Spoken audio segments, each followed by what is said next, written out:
ตื่นมาทำเพลงเดิมซ้ำไปมาเพลงที่แต่งแต่ไม่จบสักทีเธอมาช่วยเติมคำร้องลงไปในห่วงทำนองจนเกิดเพลงนี้ฟังเพลงรักมามากมายฟังใจความซึ้งเท่าไหร่ไม่รู้สึกเหมือนได้อยู่ใกล้เธอรักที่เหมือนไกลสุดไกลก็แค่เอื้อมมือไปได้รออยู่เสมอไม่พูดอะไรก็เข้าใจ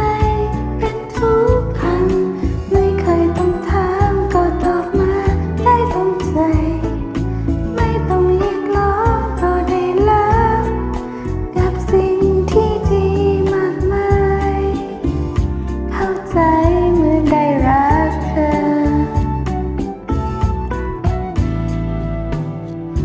ฟ้าของฉันที่มืดมน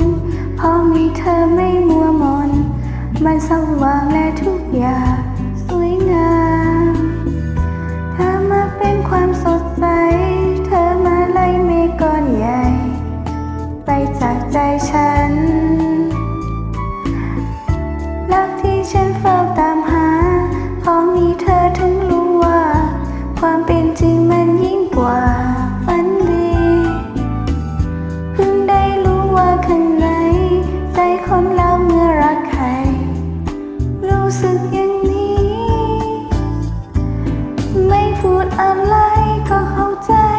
กันทุกคำไม่เคยต้องถามก็ตอบมาได้ตรงใจ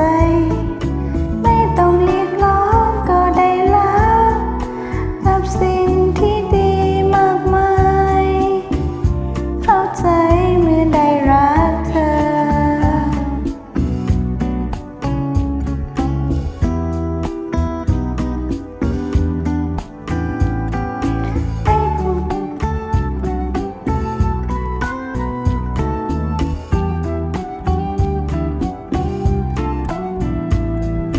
ไม่พูดอะไร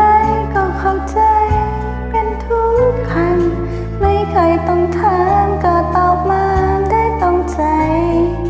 ไม่ต้องเรียกร้องก็ได้รับกับสิ่งที่ดีมากมายเข้าใจเมื่อได้รักเธอ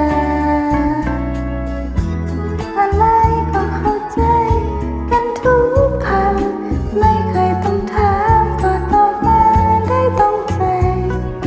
ไม่ต้องเรียกร้องก็ได้รับกับสิ่งที่ดีมากมายเข้าใจเมื่อได้